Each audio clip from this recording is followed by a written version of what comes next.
ദോസ്തിലാണ് complete കഴിവ് വെച്ച്. ദോസ്താണ് എടുത്തില്ലായിരുന്നുണ്ടെങ്കിൽ മാഷിനെയും വണ്ടിയും കണ്ടിട്ടുണ്ടാവും.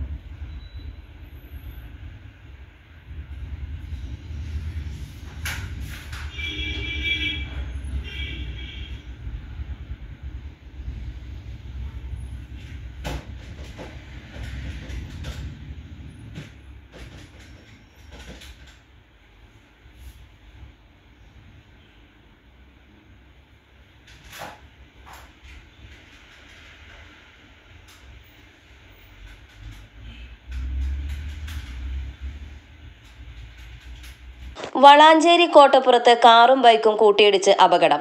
കോട്ടപ്പുറത്ത് കാറും ബൈക്കും കൂട്ടിയിടിച്ച് ബൈക്ക് യാത്രികന് ഗുരുതര പരിക്ക്. വളാഞ്ചേരി ഭാഗത്ത് നിന്ന് വലിയകുന്ന് ഭാഗത്തേക്ക് പോകുന്ന കാറും വലിയകുന്ന് ഭാഗത്ത് നിന്ന് വളാഞ്ചേരി ഭാഗത്തേക്ക് പോകുന്ന ബൈക്കുമാണ് കൂട്ടിയിടിച്ചത്. ഇന്നുച്ചയ്ക്ക് 2 മണിയോടുകൂടിയാണ് അപകടം നടന്നത്. ഇടിയുടെ ആഘാതത്തിൽ ബൈക്ക് യാത്രികൻ തെറിച്ചു വീഴുകയായിരുന്നു. പരിക്കുപറ്റിയയാളെ നാട്ടുകാർ ചേർന്ന് വളാഞ്ചേരി നിസാർ ഹോസ്പിറ്റലിൽ പ്രവേശിപ്പിച്ചു. കോട്ടപ്പുറം ആലിഞ്ചോട് സ്വദേശി മുഹമ്മദ് ആഷിലാണ് അപകടത്തിൽപ്പെട്ടത്. വളാഞ്ചേരി പോലീസ് എത്തി ഗതാഗതം പുനഃസ്ഥാപിച്ചു. News desk D4 news.